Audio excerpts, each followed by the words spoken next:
Hey, I'm Mary. And I'm Jake. And you're listening to The Fly Angle, the official RDU Airport podcast. Welcome back to episode 2 of The Fly Angle. We are so excited. We had some great feedback from our previous episode, our first pilot. The response was really positive across the airport and externally. I know you're thrilled about it. Yeah, we got a ton of great feedback from you guys. It sounds like we should have done this podcast sooner, huh? Exactly. We're going to talk a little bit more about that in just a second. But we also wanted to share a little bit about you and I. You know, we're part of a team of 4, the Communications, Government, and Community Affairs Department. I am Mary Griffith, and I'm the Director of Community Affairs. So I do a lot in my role reaching out to the community, connecting people with the airport, being responsive to our community needs, both our internal community as well as our external community. So I'm Jake Potter. I'm the Director of Internal Communications. And what that means at the airport is a lot of different things. One of my jobs is to make sure that the airport staff is getting the news that they can use right when they need it. That also means that you might hear from me on social media. So we have pretty popular social media accounts. If you're not following at RDU Airport on Twitter and Facebook or at FlyDRDU on Instagram, I hope you will follow them. So you'll see both myself and Mary on our social media accounts on a daily basis. Absolutely. We've got a lot of followers. We definitely want you to join in that followership. And Jake, it's that time of year. We're preparing for the holidays. Thanksgiving is on the way. Yeah, this is the most fun time of year to work at an airport, huh? It is, and even in spite of this pandemic that we're facing, we're still seeing people return to travel slowly but surely, particularly in the leisure market, like we mentioned in the first episode. So we're excited to embark on that and see your faces as you return to go visit your loved ones. Yeah, especially with the increase in leisure travel that we've seen in the recent weeks in the context of COVID. That means that something like the Thanksgiving holiday that's coming up for us, there's going to be a lot of leisure travel. So a lot of people going to see friends and family. So that's a fun time of year for us to be here. Don't forget, all the resources that you need are on our website, rdu.com. We really want you to feel confident when you return to travel. So if you have not already visited the website, you can find out all the airline information, what they're doing, face covering, that's still mandated. We want you to show up and be prepared to fly soon. Very much. So we had a lot of great listener feedback after our first episode, and we're really excited about that because that means we get to do a new segment called Airmail. And so without further ado, let's go ahead and dive right into the Airmail segment for episode 2. Our first question comes from Roshan, who is a student at Alston Ridge Middle School here in Cary. Roshan asks, what do you love about your jobs, and what made you work at the airport, and what do you think are some benefits of working at an airport? Wow, that's a pretty great question. I think one of the things that fascinates me most about my job is the number of operations that are occurring at RDU on a daily basis. And I mean everything from the air traffic control, city, huh? To our LE and fire rescue, to communications, to the folks that are in revenue and development, to air service. And I feel like I'm constantly learning. Yeah, I totally agree. I think the thing for me that makes it so exciting for me to work here is that we get the chance to be the front porch for the Research Triangle and even for North Carolina. So if somebody's coming to North Carolina for the first time, for example, we're the very first impression that they have. I think the people who work at RDU definitely all feel that way. There's a sense that we want to make sure that we're giving that first impression. So when you step off of the aircraft and you're walking through the gate and through the terminal, you're getting to see a really beautiful airport. You're getting to see the gorgeous new Welcome to Raleigh sign as you go up the escalators to leave. Yeah, we take that really seriously. And I think it's really fun for everybody who works here from no matter what department you're in. I think they love being the ambassador to the region. In that way. Our social media followers too. Like we can give a big shout out to all those that argue about Raleigh-Durham. We're at the official RDU, the city that is Raleigh-Durham International Airport. So our next listener mail is from Kyle. He's a 9th grader at Seaforth High School in Pittsboro. Kyle asks, when I was listening to the first podcast episode, I came up with an idea for an episode. That idea is the future of RDU and Vision 2040. And also maybe the past of RDU, even if airlines prefer RDU and like us. Kyle's example was, somebody like Southwest. Good idea, Kyle. I think we should definitely do an episode about Vision 2040. Certainly the COVID-19 pandemic has changed a lot of what we want to do from a capital investment and infrastructure standpoint. But Vision 2040 is our flight plan for the future, and we are excited about what's next for RDU and how that's changing, by the month and by the year. So I think that's a great idea for an episode. What do you think? Absolutely. And, Kyle sounds like a leader, future leader, if he's not already. And one of the things we do as leaders is adapt, right? And as you're being innovative, you have to adapt to the circumstances. And I think one of the things that we prided ourselves on Vision 2040 about was it was created to be amenable or flexible with growth and with change. And so I think we're well positioned to recover from this pandemic and to plan for the future looking ahead. So be on the lookout, Kyle, for Vision 2040 details and information about the future of RDU. Yeah, we might have to put you to work. Yeah. Topping the headlines this month, we were really excited to report that J.D. Power has ranked RDU 9th among large airports in its 2020 North America Satisfaction Survey. This is the second year in a row, Jake, that RDU has ranked among J.D. Power's top 10. Wow. The study actually measures overall traveler satisfaction. So we're really excited that our travelers find great satisfaction flying through and to RDU. Yeah, that's really exciting. We are very particular about providing that traveler experience. In fact, if you look on our website, our mission is to provide a world-class airport experience. And so that makes us feel good that people are seeing that kind of come to fruition. We want to make sure people know that that's what we're about. Very exciting news. There's a lot to talk about when it comes to new air service at RDU. We will see 8 markets returning in November, including 2 international destinations. Jake was talking about this in the last episode. Cancun, Mexico, and Montego Bay, Jamaica, coming Very back nice. on our map. I plan to go to at least one of those very soon. I'm right behind you. We're well overdue for a nice vacation, right? So, and I think most people out there would probably agree. I think you're going to continue to see some of these markets come back online. We've heard a lot about requests for the major domestic markets that we've traditionally served coming back online soon. And it's really interesting to follow which airlines are bringing dots back on the map soon, whether it's Southwest or whether it's American or even some of the ultra low cost carriers like Frontier, for example. The Frontier is really kind of bringing a lot of their service back quickly, keeping a very close eye on that because it's obviously something we're all very interested in. I'm definitely thanking JetBlue for those warm locations that That's we'll right. be looking forward to. Another update we wanted to share was that RDU recently established a terminal operations team.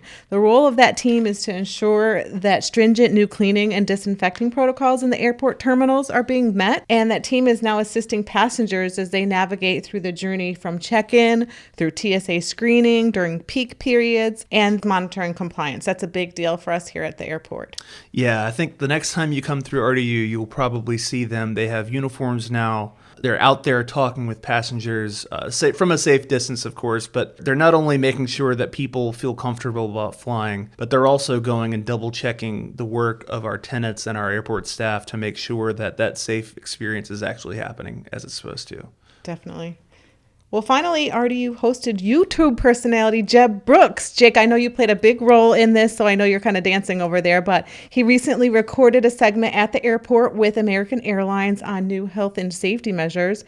You can find that clip on Jeb's YouTube channel and, of course, on our website in our RDU newsroom. Yeah, we'll drop the link to that video in the show notes for this episode. It was really cool how it turned out. Jeb was a wonderful guy to work with and obviously is well known in aviation circles and came to us wanting to work more with RDU, and he's based right in our backyard. He's in the Triad area, so we loved having him out, and then the episode turned out really well, and American was really awesome to work with, and a lot of people have seen it. So if you haven't seen it yet, we'll drop that link in the show notes so you can check it out.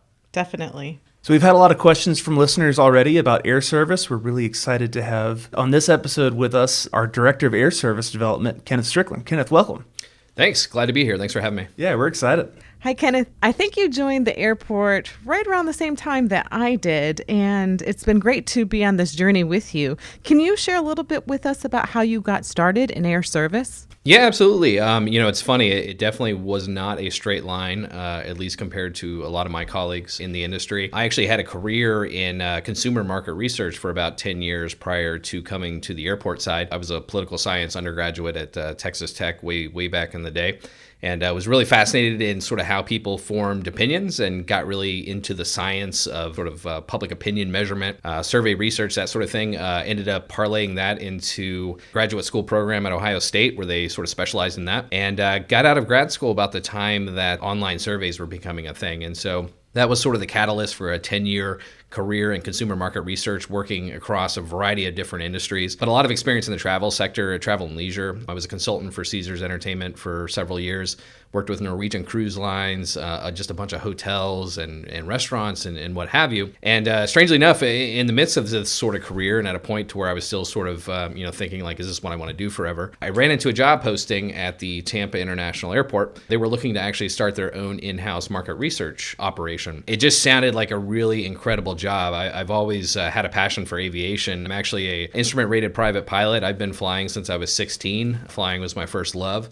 Never really thought for a moment that I would end up working in aviation, and so jumped on that opportunity. It was interesting. During my time there, I got to learn more about air service development, which I'll admit I didn't even know was a thing until I started working for an airport.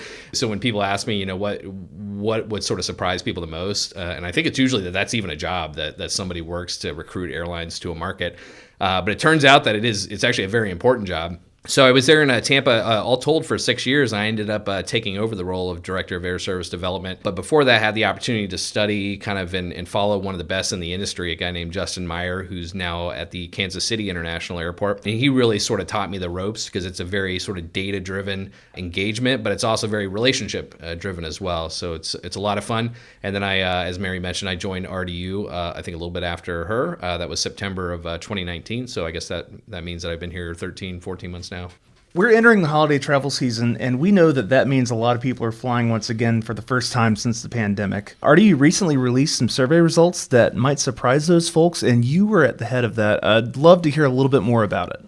Yeah, it was a really fascinating exercise. A lot of the work, admittedly, that I've done over the course of my career has more or less started from just my own general interest in answering some research questions. So I had a lot of questions kind of early on during the coronavirus related impacts to our industry. Kind of wanted to know who was flying, what were people's general perceptions of the safety of flying, how did they feel, how did that vary by a variety of different factors related to a person's demographics or whether they travel for work or for pleasure or what have you. I wrote this survey and we fielded it. We maintain a pretty large database of parking customers, and so we were able to send that out to them. And we're very fortunate to have a lot of our customers who were willing to take that survey and tell us how they felt. Some really fascinating things, and I wanted to test a few hypotheses I had. One of those was that I got the sense that travelers were probably younger than what we would traditionally see, and probably the ones choosing to fly already. Right, exactly, yeah, during the pandemic. And you could kind of see that even kind of walking around the terminal. You just noticed that there was sort of a young vibe, and I think the idea got in my head that, well, maybe if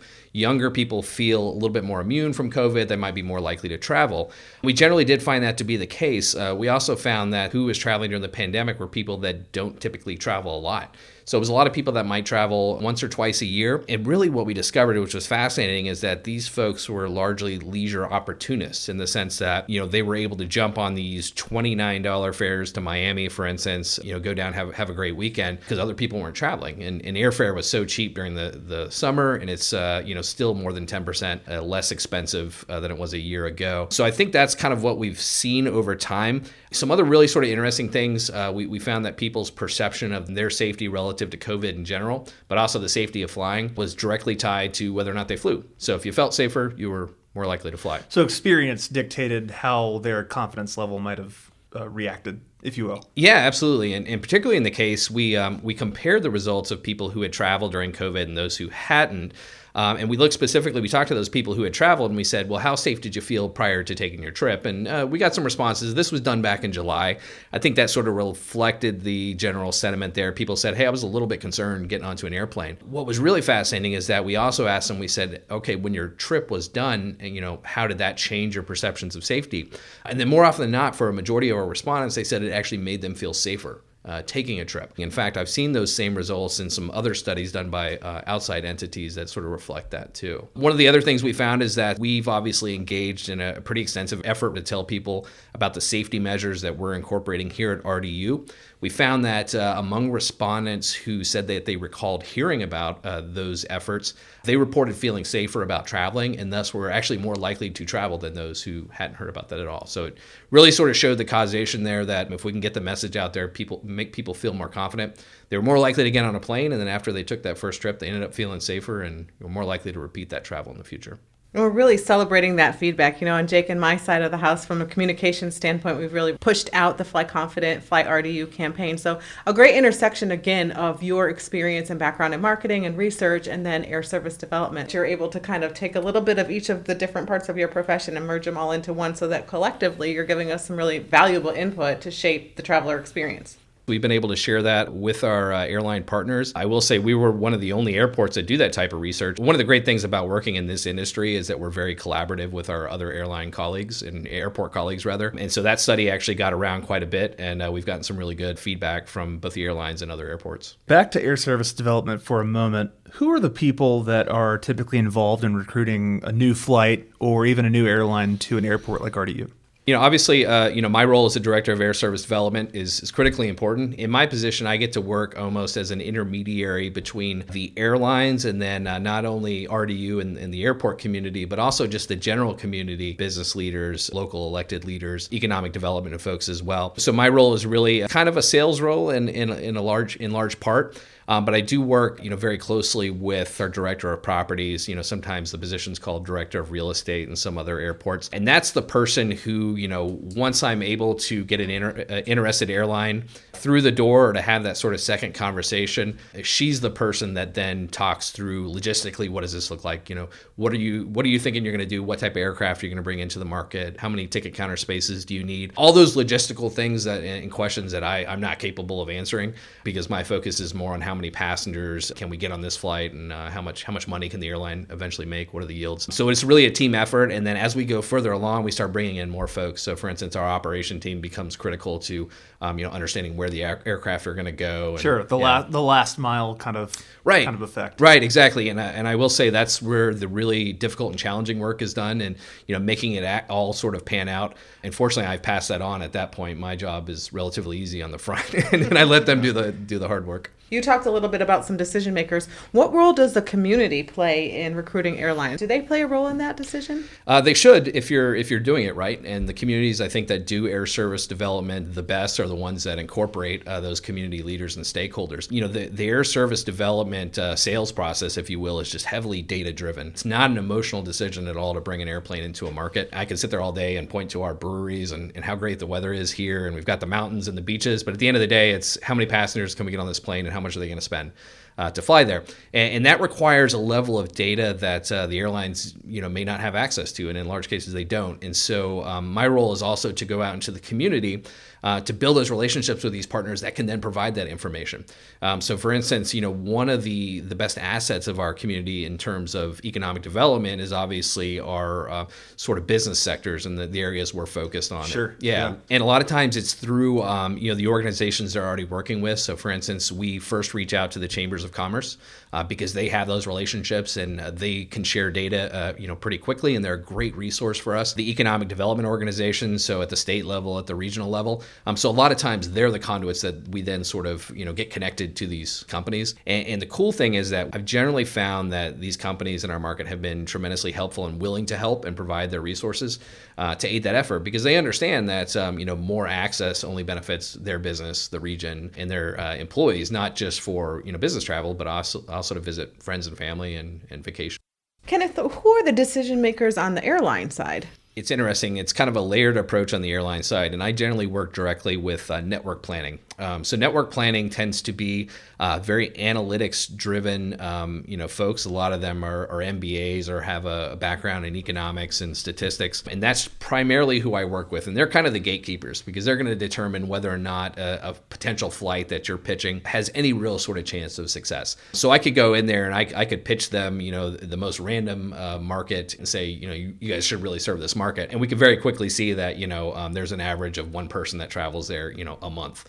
From RDU, and that's not very feasible. So I've got to bring sort of good data and a solid case, and hopefully one, if they haven't seen it before, that becomes engaging to them. So that's kind of the first point of contact, and then it sort of moves within the organization there. So it may go to, for instance, revenue, who at the airline level will kind of forecast, okay, what type of yields could we make on this route? What type of profit are we talking about? There are other folks in network planning that look at how the flight operates within the system, right? So a lot of times, for instance, if you look at RDU's Paris flight, most of those passengers aren't getting off in Paris. They're connecting to other markets, whether it's South Asia, Africa, other places in Europe, for instance. And those passengers are vital for the success of that flight. We probably couldn't sustain just an O&D flight. We call them origin and destination flight, meaning that people just get off in Paris and that's it. You kind of need those connecting structures. And that's the case at the domestic level, too. A lot of times you need passengers to be able to move beyond certain points. I didn't realize there was so much behind that. So, if I'm considering adding service, it's not just the number of people who want to travel to a destination or from a destination on a given day. It's everything from the gate availability and the infrastructure of the airport to all of the underlying economics underneath each of those decisions on a daily basis. That's really fascinating. Yeah, and it's a lot of fun too, because I think once you reach that sort of decision point, in a lot of cases, it's, there's one aircraft and there may be 5 airports that are pitching for a market. And then it gets really sort of granular in terms of the data. So what are the costs at the airport? What type of potential incentive are you offering for me to operate this flight? What unique data do you have that the other airports haven't brought to the table? And in a lot of cases, too, it's very helpful to be in a market such as the Triangle region, where you can look at the growth that we've had over the last decade. The industries that we're heavily involved in are the same ones that are forecast to kind of recover the quickest, when we eventually reach an end of COVID. So those are all data points that work in our favor. Yeah. So you've brought us to today, and I think one of the questions that a lot of people have in 2020, that the COVID-19 pandemic has created a lot of instability, I can imagine, in planning new flights or service. How has COVID changed what you do? One of the first tasks that I was given when I started here at RDU was to update our 5-year air service development strategy. And so most airports work off of this strategy, and where we identify, hey, over the next 5 years, here are the routes that I think we should probably add, or at least try to add to our market. Here are the opportunities, potential new entrant carriers that we should go after. And all of your actions are sort of occur under the umbrella of this policy.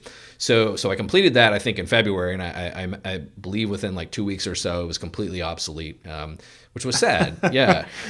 It was like a 120-page document. I'd done the graphics design of it myself. I was actually really proud of it, and I think maybe 3 people have seen it. So, it's there, prepared. Right, exactly. But on the flip side too, so we've got to sort of be nimble and evolve, based on the change of the industry. Yeah, and it's it's kind of weird to say this. In some ways, it's kind of exciting for my role, because opportunities that may not have existed in the past now, we're kind of starting from a blank slate in a lot of ways. And it's challenging, obviously, because there are folks in our industry who've lost their job or have been furloughed. And of course, I could see your point. I mean, just the shift from business to leisure is probably creating, not just for RDU, but really just any airport, is creating not just instability, but even some opportunity, whether that's with low-cost carriers or targeting different types of travelers, would-be travelers. I could see how that would be an interesting endeavor to go on. If you look at one of the dynamics that's occurring here at RDU, is that we've seen, Delta was our largest carrier by passenger share last year, and we've benefited because we were, and are a Delta Airlines focus city. As is common during, these events, mainline carriers such as Delta, American, United will pull back some of that point-to-point flying, and they want to route passengers through hubs because it's just very efficient for them to do that. For moving crew around their operations, for having aircraft that always hit a hub, particularly if you're doing special cleaning measures. So we've seen some fairly sizable capacity cuts, just specifically if you look at Delta. But on the flip side, this industry always sort of evolves and opportunities are found, and so we have airlines that are looking at some of those markets and saying, hey, maybe there's an opportunity for me to jump in there. Before you go, there's one question I'm asked often, and I'm going to ask you because you're the expert in this area, and you alluded to it a little while ago. Should people try to buy tickets to different locations because they're cheaper now during this pandemic period, or are prices starting to climb back up? I haven't seen any evidence that fares are going up at this point. It's still a great opportunity, to travel, and early indications are that we'll probably see a bump during the holiday period. I think the airlines are very optimistic. Obviously, the industry right now is a little bit smaller. We have fewer airplanes and fewer crews operating aircraft, but we kind of need those bumps and we need increased confidence. What's nice is we're seeing a steady increase in year-over-year traffic levels. We get the TSA numbers every week, and it's been trending up. It's just, it's a slow increase. But I think people are finding that, going back to the survey that we mentioned, we actually fielded that survey again, the same exact questions last week. And I'm actually still going through that data to sort of see kind of what the responses are. But at first glance, it's interesting. People are telling us that they feel safer now traveling than they did when we surveyed in July, which is fascinating because we are, technically, in a rise of cases. We're going back through another increase. Obviously, it's a function of a lot of things. People are getting stir crazy, but there's been a lot of great data out there that sort of, explains why it's safe to travel in aircraft and how the air moves around an airplane. And why it's safer than a lot of other things that we're probably doing without thinking about it. Kenneth Strickland, thanks for joining us today. It's always a pleasure. I can't believe that I get paid to talk about airlines and airplanes all day, and because I certainly enjoy it and really enjoying my time here at RDU. Even with everything going on, it's still a lot of fun and an exciting and dynamic environment. All right, that was a jam-packed episode, Mary. It was. We've got some fun segments coming together for future episodes, so we hope that you will take a minute to subscribe to The Fly Angle. You can find us on Apple Podcasts, Spotify, and even YouTube. Or you can go to rdu.com/theflyangle. And don't forget to keep sending us your airmail questions. Email us at communications@rdu.com, and we might include you in an upcoming episode. In the meantime, you can find out what's happening at the airport at rdu.com or follow us on social media using @RDU Airport. Sounds good to me. Till next time. We'll see ya.